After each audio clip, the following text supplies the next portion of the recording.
கர்த்தராகிய இயேசு கிறிஸ்துவின் பரிசுத்த நாமம் மகிமைப்படுவதாக. இன்றைக்கான வேத பகுதி எபேசியர் 3 அதிகாரம் மற்றும் 4 அதிகாரம் வாசிக்க கேட்போம். இந்த வேத எழுத்துக்களை வாசிக்கிறவனும் கேட்கிறவர்களும் அதன்படி கை கொண்டு நடக்கிறவர்களும் பாக்கியவான்கள். வாசிப்போம். இது நிமித்தம் பவுலாகிய நான் புறஜாதியாராயிருக்கிற உங்கள் பொருட்டு கிறிஸ்து இயேசுவின் நிமித்தம் கட்டுண்டவனாயிருக்கிறேன். உங்களுக்காக எனக்கு அளிக்கப்பட்டிருக்கிற தேவ கிருபைக்குரிய நியமமும் இன்னதென்று கேட்டிருப்பீர்களே. அது என்னவெனில், புறஜாதிகள் சுவிசேஷத்தினாலே உடன் சுதந்திரமாய் ஒரே சரீரத்திற்குள்ளானவர்களுமாய் கிறிஸ்துவுக்குள் அவர் பண்ணின வாக்கு தத்தத்துக்கு உடன் பங்காளிகளுமாய் இருக்கிறார்கள் என்கிற இந்த இரகசியத்தை அவர் எனக்கு வெளிப்படுத்தி அறிவித்தார். இதை குறித்து நான் முன்னமே சுருக்கமாய் எழுதியிருக்கிறேன். அதை நீங்கள் வாசிக்கையில் கிறிஸ்துவின் இரகசியத்தை குறித்து எனக்கு உண்டாயிருக்கிற அறிவை அறிந்து கொள்ளலாம். இந்த இரகசியம் இப்பொழுது இவருடைய பரிசுத்த அப்போஸ்தலருக்கும் தீர்க்கதரிசிகளுக்கும் ஆவியானவராலே வெளிப்படுத்தப்பட்டிருக்கிறது போல முற்காலங்களில் மனுபுத்திரருக்கு அறிவிக்கப்படவில்லை. தேவனுடைய பலத்த சத்துவத்தால் எனக்கு அளிக்கப்பட்ட வரமாகிய அவருடைய கிருபையினாலே இந்த சுவிசேஷத்துக்கு ஊழியக்காரனானேன். பரிசுத்தவான்கள் எல்லாரிலும் சிறியவனாகிய நான் கிறிஸ்துவனுடைய அளவற்ற ஐஸ்வர்யத்தை புறஜாதியாரிடத்தில் சுவிசேஷமாய் அறிவிக்கிறதற்காக இந்த கிருபை எனக்கு அளிக்கப்பட்டிருக்கிறது. தேவன் நம்முடைய கர்த்தராகிய கிறிஸ்து இயேசுவுக்குள் கொண்டிருந்த அநாதி தீர்மானத்தின்படியே உன்னதங்களில் உள்ள துரைத்தனங்களுக்கும் அதிகாரங்களுக்கும் அவருடைய அனந்த ஞானமானது சபையின் மூலமாய் இப்பொழுது தெரிய வரும் பொருட்டாக இயேசு கிறிஸ்துவை கொண்டு எல்லாவற்றையும் சிருஷ்டித்த தேவனுக்குள்ளே ஆதிகாலங்கள் முதல் மறைந்திருந்த இரகசியத்தினுடைய ஐக்கியம் என்னவென்று எல்லாருக்கும் வெளிப்படையாக காண்பிக்கிறதற்கும் இந்த கிருபை எனக்கு அளிக்கப்பட்டிருக்கிறது. அவரை பற்றும் விசுவாசத்தால் அவருக்குள் நமக்கு தைரியமும் திட நம்பிக்கையோட தேவனிடத்தில் சேரும் சிலாக்கியமும் உண்டாயிருக்கிறது. ஆகையால் உங்கள் நிமித்தம் நான் அனுபவிக்கிற உபத்திரவங்களினால் நீங்கள் சோர்ந்து போகாதிருக்க வேண்டிக் கொள்ளுகிறேன். அவைகள் உங்களுக்கு மகிமையாய் இருக்கிறதே.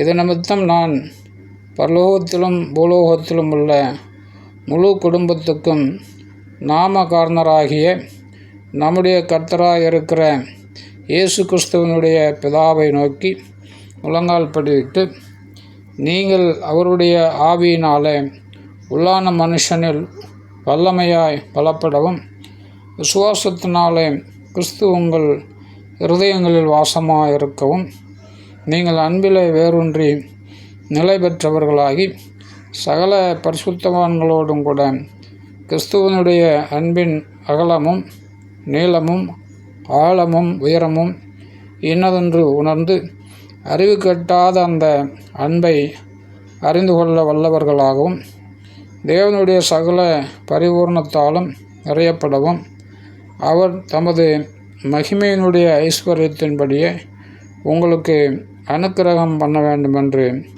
வேண்டிக் கொள்ளுகிறேன். நாம் வேண்டிக் கொள்ளுகிறதற்கும் நினைக்கிறதற்கும் மிகவும் அதிகமாய் நமக்குள்ளே கிரியை செய்கிற வல்லமையின்படியே நமக்கு செய்ய வல்லவராகிய அவருக்கு சபையிலே கிறிஸ்து இயேசுவின் மூலமாய் தலைமுறை தலைமுறைக்கும் சதா காலங்களிலும் மகிமை உண்டாவதாக. ஆமென். 4 அதிகாரம்.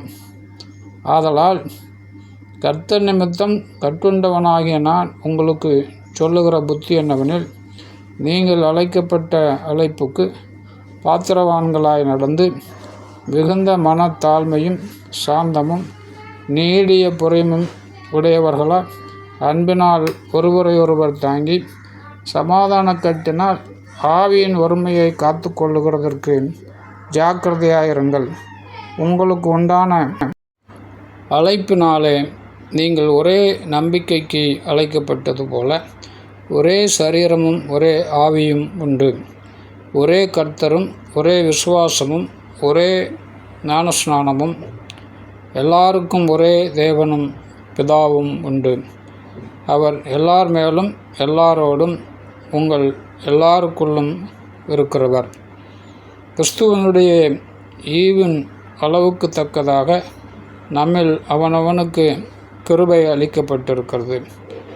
ஆதலால் அவர் உன்னதத்திற்கு ஏறி சிறைப்பட்டவர்களை சிறையாக்கி மனுஷர்களுக்கு வரங்களை அளித்தார் என்று சொல்லியிருக்கிறார். ஏறினார் என்பதனாலே அவர் அதற்கு முன்னே பூமியின் தாழ்விடங்களில் இறங்கினார் என்று விளங்குகிறதல்லவா? இறங்கினவரே எல்லாவற்றையும் நிரப்பத்தக்கதாக எல்லா வானங்களுக்கும் மேலாக உன்னதத்திற்கு ஏறினவருமாய் இருக்கிறார்.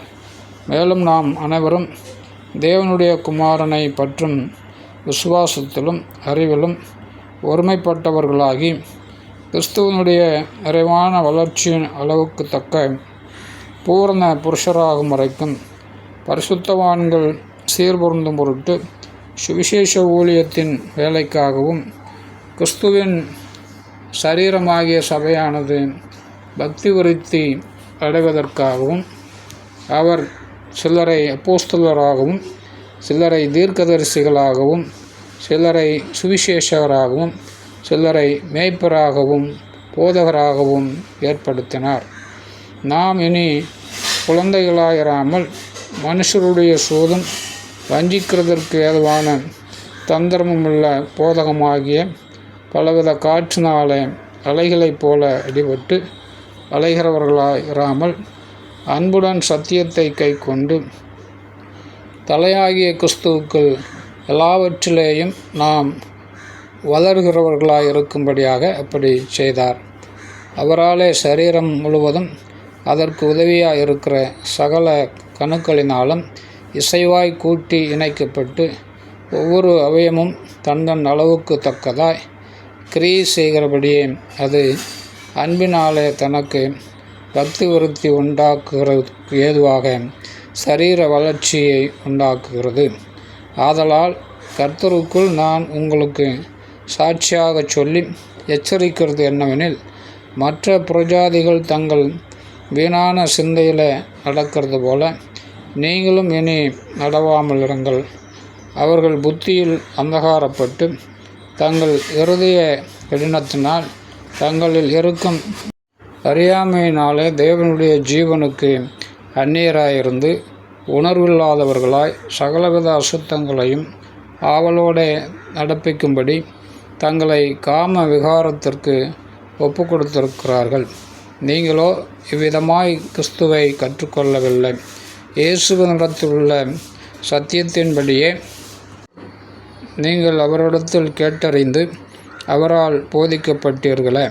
அந்தப்படி முந்தின நடக்கைக்குரிய மோசம் போக்கும் இச்சைகளாலே கெட்டுப்போகிற பழைய மனுஷனை நீங்கள் களைந்து போட்டு உங்கள் உள்ளத்தில் புதிதான ஆவியுள்ளவர்களாகி மெய்யான நீதியிலும் பரிசுத்தத்திலும் தேவனுடைய சாயலாக சிருஷ்டிக்கப்பட்ட புதிய மனுஷனை தரித்து கொள்ளுங்கள்.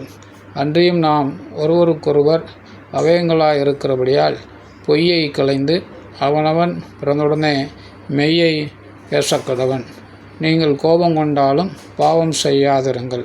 சூரியன் அஸ்தமிக்கிறதற்கு முன்னாக உங்கள் எரிச்சல் தனிய கிடவது. பிசாசுக்கு இடம் கொடாமலும் இருங்கள்.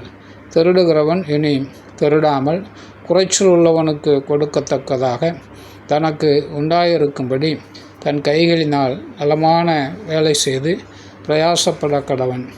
கெட்ட வார்த்தை ஒன்றும் உங்கள் வாயிலிருந்து புறப்பட வேண்டாம். பக்தி விருத்திக்கு ஏதுவான நல்ல வார்த்தை உண்டானால் அதையே கேட்கிறவர்களுக்கு பிரயோஜனமுண்டாகும்படி பேசுங்கள். அன்றியும் நீங்கள் மீட்கப்படும் நாளுக்கன்று முத்திரையாக பெற்ற தேவனுடைய பரிசுத்த ஆவியை துக்கப்படுத்தாதிருங்கள். சகலவிதமான கசப்பும் கோபமும் மூர்க்கமும் கூக்குரலும் தூஷணமும் மற்ற எந்த துர்க்கணமும் உங்களை விட்டு நீங்க கடவது. ஒருவருக்கொருவர் தயவாயும் மன உருக்கமாயும் இருந்து கிறிஸ்துவுக்குள் தேவன் உங்களுக்கு மன்னித்தது போல நீங்களும் ஒருவருக்கொருவர் மன்னியுங்கள். ஆமென்.